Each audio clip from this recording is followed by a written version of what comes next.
Welcome to Math Science Club. ધોરણ 10 વિષય વિજ્ઞાન ચેપ્ટર નંબર 2 એસિડ બેઝ અને ક્ષાર એનો પહેલો ભાગ.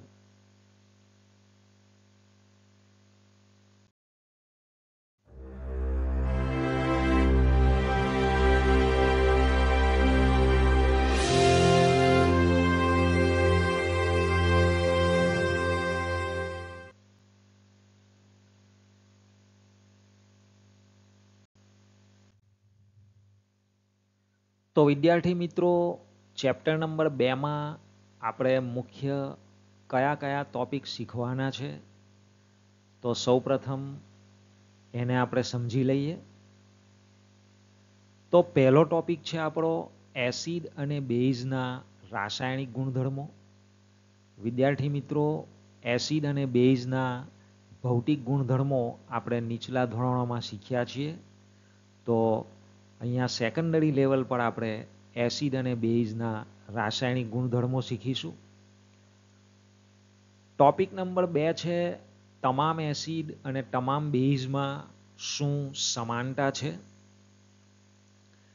ત્રીજો ટોપિક છે એસિડ અને બેઝની પીએચ, એટલે કે એસિડ કેટલા પ્રબળ છે, કેટલા નિર્બળ છે, બેઝ કેટલા પ્રબળ છે, કેટલા નિર્બળ છે, તો એ કઈ રીતે ખબર પડે તો એ આપણે ત્રીજા ટોપિકમાં શીખીશું.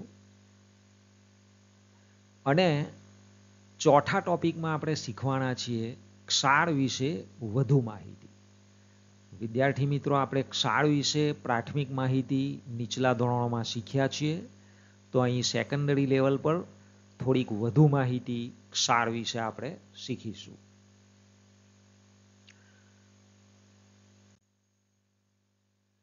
તો વિદ્યાર્થી મિત્રો, સૌથી પહેલાં આપણે પુનરાવર્તન સ્વરૂપે શરૂ કરીશું કે એસિડ અને બેઝના જે સામાન્ય ગુણધર્મો છે જે આપણે નીચલા ધોરણોમાં શીખીને આવ્યા છીએ, તો સૌપ્રથમ ત્યાંથી આપણે શરૂ કરીશું. તો વિદ્યાર્થી મિત્રો, એના માટે આપણે એસિડ અને બેઝના ગુણધર્મોને પ્રેક્ટિકલી જોઈશું. સૌપ્રથમ HClનું લિટમસ દ્રાવણ સાથેનું રિએક્શન. તો એના માટે આપણને 2 ટેસ્ટ ટ્યુબ જોઈશે, લાલ અને ભૂરું લિટમસ સોલ્યુશન જોઈશે, HCl જોઈશે અને ડ્રોપર. તો ડ્રોપરની મદદથી લાલ લિટમસનું થોડું દ્રાવણ એક ટેસ્ટ ટ્યુબમાં નાખો. ત્યાર પછી ડ્રોપરની મદદથી ભૂરા લિટમસનું દ્રાવણ બીજી ટેસ્ટ ટ્યુબમાં નાખો. હવે ડ્રોપરની મદદથી થોડોક HCl લો, હાઇડ્રોક્લોરિક એસિડ, અને એના થોડાક ટીપા લાલ લિટમસના દ્રાવણમાં નાખો. તો વિદ્યાર્થી મિત્રો, લાલ લિટમસ તેવું ને તેવું જ રહે છે, એનો કલર બદલાતો નથી. હવે ડ્રોપરની મદદથી ફરીથી HCl લો અને એના થોડાક ટીપા ભૂરા લિટમસના દ્રાવણમાં નાખો. તો થોડીક વાર પછી આપણને તેમાં રંગ પરિવર્તન જોવા મળે છે કે ભૂરું દ્રાવણ લાલ રંગનું બને છે. તો એ ભૂલા એટલે કે એસિડ ભૂરા લિટમસને લાલ બનાવે છે. હવે આપણે લિટમસ દ્રાવણ અને બેઝ વચ્ચેની પ્રક્રિયા જોઈશું.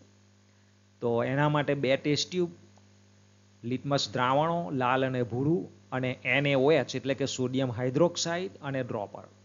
તો વિદ્યાર્થી મિત્રો, લાલ લિટમસનું દ્રાવણ એક ટેસ્ટ ટ્યુબમાં લો ડ્રોપરની મદદથી, અને ડ્રોપરની મદદથી થોડુંક ભૂરા લિટમસનું દ્રાવણ બીજી ટેસ્ટ ટ્યુબમાં લો. હવે ડ્રોપરની મદદથી સોડિયમ હાઇડ્રોક્સાઇડ એટલે કે NaOHનું થોડુંક દ્રાવણ લો અને એને લાલ લિટમસવાળી ટેસ્ટ ટ્યુબમાં નાખો. તો વિદ્યાર્થી મિત્રો, આપણને રંગ પરિવર્તન જોવા મળે છે કે લાલ લિટમસનું દ્રાવણ ભૂરું બને છે. એટલે કે બે લાભુ બેઝ લાલ લિટમસને ભૂરું બનાવે છે.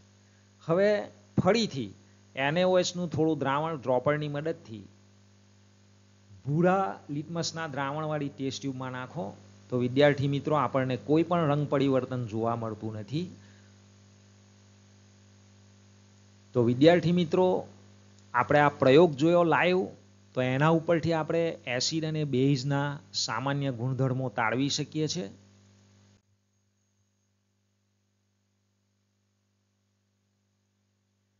તો સૌપ્રથમ આપણે અગાઉની સ્લાઇડમાં જે પ્રયોગ જોયો, તો એના ઉપરથી આપણે એસિડના ગુણધર્મો તાળવીશું. તો એસિડ સ્વાદે ખાટા હોય છે. વિદ્યાર્થી મિત્રો, એસિડને ચાખવો ન જોઈએ. HCl એસિડને આપણે ન ચાખી શકીએ, કારણ કે પ્રબળ એસિડ કહેવાય, એનાથી આપણને ઈજા થઈ શકે છે. પણ આપણે લીંબુ જેવા પદાર્થો ખાતા હોય છે, ખાઈએ છીએ, તો આપણને ખબર છે કે એ સ્વાદમાં ખાતા હોય, અને લીંબુ એ એક પ્રકારનું નિર્બળ એસિડ છે. બીજો ગુણધર્મ છે કે એસિડ એ ભીના ભૂરા લિટમસ પેપરને લાલ બનાવે છે. વિદ્યાર્થી મિત્રો, બાજુની આકૃતિમાં આપણે જોઈ શકીએ છીએ, આ ભૂરા રંગનું લિટમસ પેપર છે. એને થોડુંક ભીનું કરવાનું છે, અને આપણે એને આ એસિડ ભરેલા પાત્રમાં ડૂબોળીએ છીએ, તો એ ભૂરું લિટમસ લાલ બને છે. વિદ્યાર્થી મિત્રો, ટૂંકમાં એને યાદ રાખવું હોય તો એ ભૂલા તરીકે તમે એને યાદ રાખી શકો છો. ત્રીજો ગુણધર્મ કે એસિડ બેઝ સાથે પ્રક્રિયા કરી ક્ષાર અને પાણી બનાવે છે. વિદ્યાર્થી મિત્રો, આ જ પ્રમાણે આપણે NaOH ના ગુણધર્મો ચકાસ્યા લિટમસના દ્રાવણથી. તો હવે આપણે બેઝના ગુણધર્મો તાળવીશું. તો પહેલો ગુણધર્મ છે બેઝ સ્વાદે તુળા હોય છે. બીજો ગુણધર્મ, બેઝ ભીના લાલ લિટમસ પેપરને ભૂરું બનાવે છે. પ્રસ્તુત આકૃતિમાં આપણે જોઈ શકીએ છીએ કે આ લાલ લિટમસ પેપર છે, અને આ બાજુમાં આ પાત્રમાં બેઝ રાખેલો છે. તો આ ભીના લાલ લિટમસને આપણે બેઝમાં બોળીએ છીએ, ડુબાડીએ છીએ, તો આપણે જોઈ શકીએ છીએ કે આ લાલ લિટમસ ભૂરા રંગનું બને છે. તો બે લાભુ તમે ટૂંકમાં આ રીતે યાદ રાખી શકો છો. બેઝ લાલ લિટમસને ભૂરું બનાવે છે. અને ત્રીજો ગુણધર્મ કે બેઝ એસિડ સાથે પ્રક્રિયા કરી ક્ષાર અને પાણી બનાવે છે.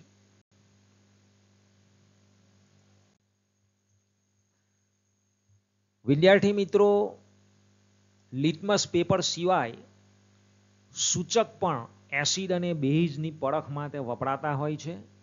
તો પ્રશ્ન નંબર 2 છે કે સૂચક એટલે શું? એસિડ બેઝની પરખ માટે વપરાતા સૂચકો કયા કયા છે તે જણાવો. તો વિદ્યાર્થી મિત્રો, સૂચક કોને કહે છે? તો આ આકૃતિમાં આપણને એક સૂચક બતાવેલું છે, અને અહીંયા એના જુદા જુદા કલર કોડ છે, એટલે કે એનું રંગ પરિવર્તન થાય. એના ઉપરથી આપણે નક્કી કરી શકીએ કે તે સ્વભાવે એસિડ છે કે બેઝ. તો જે દ્રાવણ એસિડ અને બેઝની હાજરીમાં રંગ પરિવર્તન કરે છે તેને સૂચક કહે છે. હવે એસિડ અને બેઝની પરખ માટે વપરાતા સૂચકો જણાવો. તો વિદ્યાર્થી મિત્રો, કેટલાક સૂચક કૃત્રિમ પણ હોય છે અને કેટલાક સૂચક કુદરતી હોય છે. તો એસિડ બેઝની પરખ માટે કૃત્રિમ સૂચકો મિથાઇલ ઓરેન્જ અને ફિનોલ્ફથેલિન છે. જ્યારે કુદરતી સૂચકોના નામ તો લિટમસ પેપર, હળદર, લાલ કોબીજના પાન, હાઇડ્રાન્જિયા, પેટુનિયા અને જેરાનિયમની રંગીન પાંખડીઓ. વિદ્યાર્થી મિત્રો, આ ફૂલની પાંખડીઓ છે. તો એ ફૂલના નામ છે 3: હાઇડ્રાન્જિયા, પેટુનિયા અને જેરાનિયમ. તો એની જે રંગીન પાંખડીઓ છે એનો ઉપયોગ પણ સૂચક તરીકે થાય છે.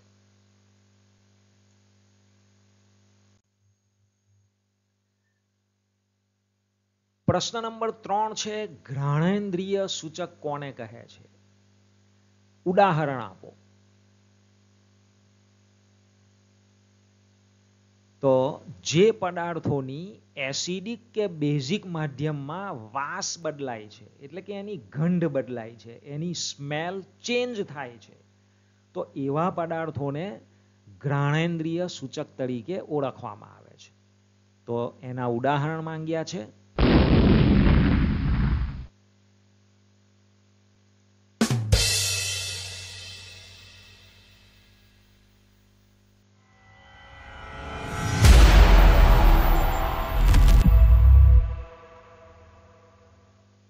તો વિદ્યાર્થી મિત્રો, પ્રથમ ચિત્રમાં આપણને આ વેનીલા એક્સ્ટ્રેક્ટ એટલે કે વેનીલા અર્ક બતાવ્યું છે. તો એ એક પ્રકારનું ઘ્રાણેન્દ્રિય સૂચક છે. ત્યાર પછી બીજા ચિત્રમાં આપણને ડુંગળી બતાવી છે, તો એ પણ ઘ્રાણેન્દ્રિય સૂચકનું ઉદાહરણ છે. અને ત્રીજા ચિત્રમાં આપણને લવિંગ બતાવ્યા છે, તો એ લવિંગનું ટેલ એ પણ એક પ્રકારનું ઘ્રાણેન્દ્રિય સૂચક છે. પ્રશ્ન નંબર 4, ઘ્રાણેન્દ્રિય સૂચકની મદદથી એસિડ અને બેઝની પરખ કેવી રીતે કરશો તે ઉદાહરણ આપી સમજાવો. તો વિદ્યાર્થી મિત્રો, આપણે અગાઉની સ્લાઇડમાં 3 ઉદાહરણ જોયા: વેનીલા અર્ક, ડુંગળી અને લવિંગનું ટેલ. તો આ ઘ્રાણેન્દ્રિય સૂચકોનો મદદથી કઈ રીતે ખબર પડે કે આ પદાર્થ એસિડ છે અને આ પદાર્થ બેઝ છે? તો એનો જવાબ તમારી સ્ક્રીન પર છે કે એસિડ ઘ્રાણેન્દ્રિય સૂચકની વાસ દૂર કરતો નથી, પરંતુ બેઝ ઘ્રાણેન્દ્રિય સૂચકની વાસ દૂર કરે છે. તો એનું આપણે ઉદાહરણ જોઈશું. દાખલા તરીકે, લવિંગના તેલની વાસ ધરાવતા સ્વચ્છ કપડા ઉપર મંદ HClના ટીપાનો છંટકાવ કરી કપડું સૂંઘતા તેમાંથી લવિંગના તેલની વાસ આવે છે. તો વિદ્યાર્થી મિત્રો, હમણાં જ આપણે શીખ્યા કે એસિડ એ ઘ્રાણેન્દ્રિય સૂચકની ગંધને, એની સ્મેલને દૂર નથી કરતો, એટલે આપણને લવિંગના તેલની વાસ આવશે. એટલે સમજી જવાનું કે તે પદાર્થ એસિડ છે, જે સૂચવે છે કે એસિડ એ ઘ્રાણેન્દ્રિય સૂચકની વાસ દૂર કરતો નથી. પરંતુ લવિંગના તેલની વાસ ધરાવતા સ્વચ્છ કપડા ઉપર જો મંદ NaOH એટલે કે સોડિયમ હાઇડ્રોક્સાઇડ, કે જે એક પ્રકારનો બેઝ છે, તો એના ટીપાનો છંટકાવ કરી જો એ કપડું સૂંઘવામાં આવે તો તેમાંથી લવિંગના તેલની વાસ આવતી નથી. એટલે કે NaOH એ લવિંગના તેલની વાસને દૂર કરે છે, જે સૂચવે છે કે બેઝ એ ઘ્રાણેન્દ્રિય સૂચકની વાસ દૂર કરે છે. તો વિદ્યાર્થી મિત્રો, કોઈ પદાર્થ ને આપણા છંટકાવ કરીએ આવા ઘ્રાણેન્દ્રિય સૂચકની ઉપર, અને જો એની વાસ આપણને ન લાગે તો સમજી જવાનું કે તે પદાર્થ બેઝ છે.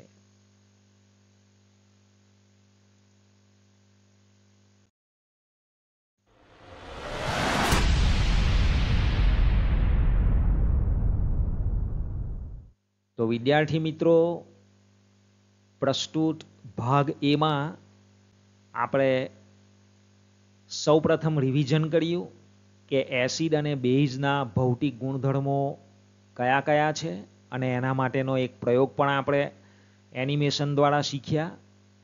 ત્યાર પછી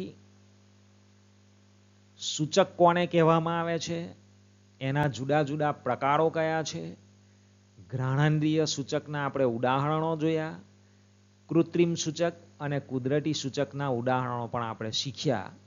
તો વિદ્યાર્થી મિત્રો, આ સાથે ચેપ્ટર નંબર 2નો પહેલો ભાગ અહીં સમાપ્ત થાય છે.